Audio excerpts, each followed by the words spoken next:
Hey guys, Gian here of Gadget Filipinos, and I am joined by Yara. Okay, and we're currently on lockdown. At if you're watching this at home, I hope you guys are having a good time despite the lockdown we're all in. At I hope nasa mabuti kayong kalagayan. At sa mga kaibigan at kabayan namin na nagtatrabaho sa labas para sa kapakanan ng iba, mabuhay ka, ikaw ang bagong bayani. Yan. So, ngayong araw na ito, before natin pag-usapan ang dapat pag-usapan, I would like to encourage you to click that notification bell and subscribe to this channel. We're also giving away something for the month of March. So go ahead and check out the description down below to know the details on how to join our March 2020 giveaway. Ngayong tayo nasa lockdown, wala kayong klase, and likely a lot of Filipinos wala rin klase ngayong araw na ito, at hanggang April 14, tama ba? And a lot of employees were also asked to work from home. At syempre, tayo na mga nagtrabaho sa bahay, kailangan natin magtrabaho, but this is also an opportunity for us to stay with our kids. How are you doing, Pero? At how are you coping up right now with the current lockdown? It's fine. It's fine for you. Why? What have you been doing lately? Homeschooling. Homeschooling. Okay, the topic for today is sort of like homeschooling.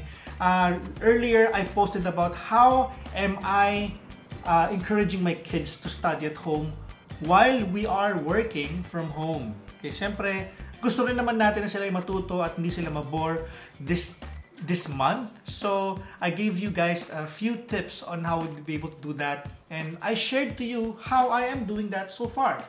Now, a few days ago, Scholastic made all their 5-day course for home learning or for online learning for free for a lot of people to download and also check out. We are actually making use of this here sa bahay namin, and we actually introduced them the concept or the web app called Google Classroom. Okay, so in this sort of like how-to or tutorial, I'm gonna tell you guys how you can make your kids be encouraged to study at home. No? And also later on, I'll be asking Pero kung ano yung feeling niya about it. Now, while working at home, while this may be an opportunity for us to bond with our kids, there are also a lot of things, lots of work to be done. So, syempre, at this point, you want your kids to be productive and yourself to be productive as well. So, itong tutorial na ito, very quick tutorial would give you guys an idea kung paano gawin yun. Kahit halimbawa, minimum lang yung requirements or resources na meron ka, or you have the recommended requirements or resources. Siyempre, we have to be able to qualify what minimum and recommended requirements are before ka magsimula ng ganitong klase na kagaya na ginagawa namin dito sa bahay. Now, what about the minimum requirements? Pero, can you please tell us about it? 1 PC, 1 GB bandwidth, and 5 to 10 Mbps connection. Software, Google Chrome. Ngayon, syempre, kailangan lang ninyo is 1 PC. Ibig sabihin nun ay isa lang kasi yung PC sa bahay at kailangan hiraman lang. That is not a problem. In fact, kung wala kang PC sa bahay at meron ka halimbawa na telepono, you can use of your smartphone in this exercise na hindi kinakailangan PC. Syempre, kung may PC, better. Kung may MacBook, better. Kung may laptop, better kung yun ang gamitin ninyo. 1 gig of bandwidth kasi dito sa exercise na ito, i-access ng bata ang internet syempre with your supervision at meron ka panonorin ng mga videos, and that would require some data connectivity. At syempre, yung bilis ng internet, at least meron kang 5 to 10 internet speed. Okay? Mbps na internet speed. And last but not the least, at least you know how to use Google Chrome. Ano bang gamit ng Google Chrome? Duh! Okay. Alam mo ba gumamit ko sa Google Chrome? Sige nga. It is like a browser. Like a browser. It's a browser. Oh, yeah. Okay. Ngayon, syempre, meron din namang recommended requirements. Ibig sabihin nito, you have more than 1 PC at home. Pero can you please tell us, no, what are the recommended requirements? 1 PC for parent, 1 PC per child, and 5 GB bandwidth, and 10 to 15 Mbps internet connection. Software, Google Chrome, Discord, camera, and microphone. Siyempre, kailangan ninyo ng mga bagay dito. Mayroong dagdag dito, no? May dagdag tayo sa in terms of total bandwidth, no? Data allocation, at meron din tayong dagdag sa speed. Kasi siyempre, mas maganda kung may mas mabilis kang speed. Nang sa ganoon, if you want to monitor your kids while they're doing that na online, kahit halimbawa you want to work at peace, wala kang magiging problema and there's actually enough speed for you to share among each other. Siyempre, kailangan din ng Google Chrome plus an additional application called Discord for you to be able to chat with your kids. Halimbawa, meron ka nasa study room ka at sila naman halimbawa nasa room nila, you can still communicate with them. No? Okay din naman yung tinatawag natin na physical interaction. Of course, we will not impede you to do that. You can do that as well, and it is actually the best way to do that. But if you want to work, halimbawa, in peace, for a limited time, syempre, still best to bond with them physically, then you may use Discord as your monitoring tool. At syempre, huwag kalimutan ang Google Classroom. Isa yun sa pinaka-importante. Now, at this point, let's now proceed with the steps kapag minimum requirements lang ang meron ka. Step 1. Open your PC. Please go to Scholastic Learn at home. Scholastic has made the 5-day module for free for everyone. This is one of the resources for learning. But there are plenty of other online learning customized kid sources you can read online. Yes, there are lots of learning online courses available for kids and it is for free. You can go check it out in the description down below for our website. Sa website namin, dun mo makikita yung mga other sites that your kids can go to or even you can prepare for your kids. Now, in terms of preparation, mamaya pag-uusapan natin yung Google Classroom because yun yung pinaka parang learning, development, and monitoring software na gagamitin mo para malaman mo and keep track of how your kids are doing.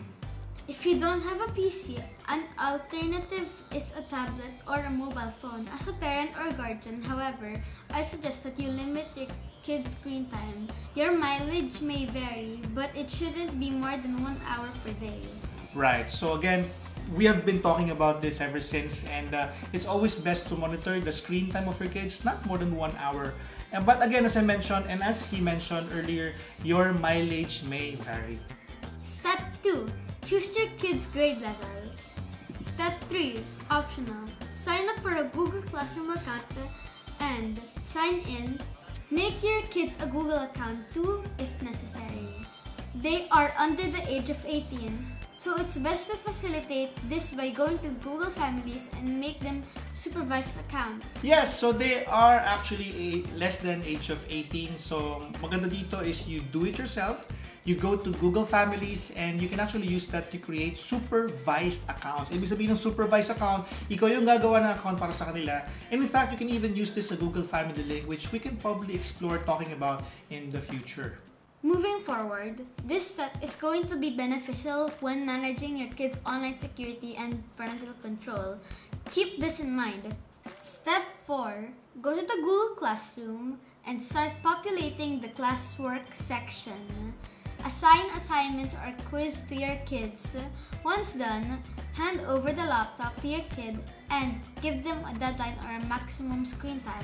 Now, since isa lang yung PC natin dito sa minimum requirements, you can then hand over the PC to your kid. Now, so, halimbawa, prepare mo sa kanya, ito yung pag-uusapan natin ngayon, ito yung topic natin, and then ipapasa mo na sa kanya ngayon. But that is not the ideal scenario because Google Classroom is both used by the teacher and also by the student. Sila yung student, ako yung teacher. So, ganun yung nangyayari sa Google Classroom. But this time, since we only have one PC, you're basically going to prepare everything and then you will pass the PC to the kid for them to see what's gonna happen next. Step 5. Check their work. Now, syempre, pagkatapos nilang gawin yung assignment or seat work, you have done to check their work. Now, this is a very good bonding moment with you and the kid because this is the time where you go sit down again. Hopefully, by this time, tapos mo na yung trabaho mo at naka-break ka, then pwede na pag-usapan yung inyong mga o kanilang mga nagawa. But if you have the recommended requirements in order for you to be able to do it, all you have to do then is to just follow steps 1 to 3 and start with step number 4. Step 4 for recommended requirements. If you want to monitor what your kid is doing, it is essential that you install Discord on their respective PCs, create a DM with your kid or kids, set it up to share their screen. It is encouraged to mute their microphone and work at peace. So at this point, siyempre, kanina kasi meron kang PC at isa lang yung PC. This time, sa recommended requirements, kung meron ka nito, sila rin ay may sariling PC. At this point, it is now recommended for you to install Discord on their PCs. Akala ba natin na ang Discord ay pang gaming lang? No, it's actually being used by a lot of businesses nowadays for business continuity, even hindi sila nakikita sa opisina. For work from home setups, ginagamit din ang Discord. This time, you can make use of this technology or software also for monitoring the progress of their child. Kailangan din na naka-screen share para kitang-kita mo rin kung ano yung ginagawa nila. Yun nga lang, medyo tasking ito sa CPU. No? Ibig sabihin, habang gamit nila ito, umaandar yung Discord, sinishare yung screen, nakikita mo ngayon yung ginagawa nila doon sa screen nila. Yun nga lang, again, as I mentioned, it's going to be very tasking on the PC they're using at sometimes po pwedeng bumagal. Kung halimbawang bumabagal ang PC, patayin ng screen sharing pero i-on lamang ang audio. Kasi dapat meron lang microphone na naririnig mo at nagkakarinigan kayo na kung mayroong problema yung iyong anak, pwede mo silang makausap. Pero, you can tell them or instruct them to mute the microphone so you both can work at peace. Step 5. Go to Google Classroom and start populating the classwork section. Assign assignments or quiz to your kids. Once done, your kids should have received an email about the assigned work for them. You may also instruct your kids to check for the Google Classroom stream to see updates. Step 6. Check their work. Now, this is a daily activity for my kids and we can do this pa based on Scholastic syllabus for the next 3 days pa. Kasi yung prepare nila hanggang 5 days lang and we're now on their 2nd day. Pero as I mentioned, marami pang mga websites na pwede nyo i-check. Nasa listahan namin yan sa baba at pinapakita namin sa inyo ngayon yung mga pwede nyo puntahan ng mga sites na pwede kayong humugot ng mga pwedeng lesson plan para sa kanila. It's a really nice way of you guys spending some time with your kids and also at least kahit paano natututo sila. No? Ngayon, gusto ko lang makita o makuha yung I think yung reaction ng anak ko sa ginagawa namin ngayon, no? Without telling him anything. Pero, anong masasabi mo sa exercise natin? It's boosting my productivity. Really? Bakit naman?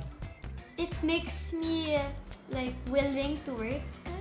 Willing to work. Kasi nga, puro TV kayo, di ba? Mahirap naman yung puro TV kayo. Ano yung na-realize nyo lately in the past 2 days that we're doing this? I like the way. Why? Because it's clean. Huh? Clean? Yeah.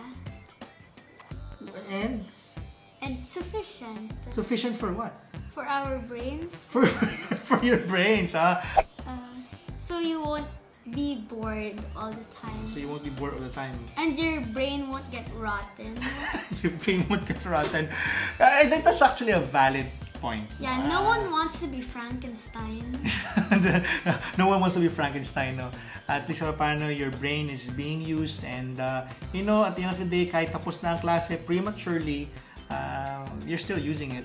You're still using it. Well, I hope you guys may natutunan kayo sa araw na ito. At the end of the day, we wish to be able to help you guys be productive at your own means. This is just one of the steps that you can do in order for you to be productive at home while we all in lockdown.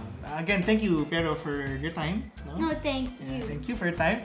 And for those of you who are currently watching right now, maraming salamat sa inyo sa panonood. Stay at home, guys, at be safe. Huwag munang lalabas at mag-alcohol, maghugas ng kamay.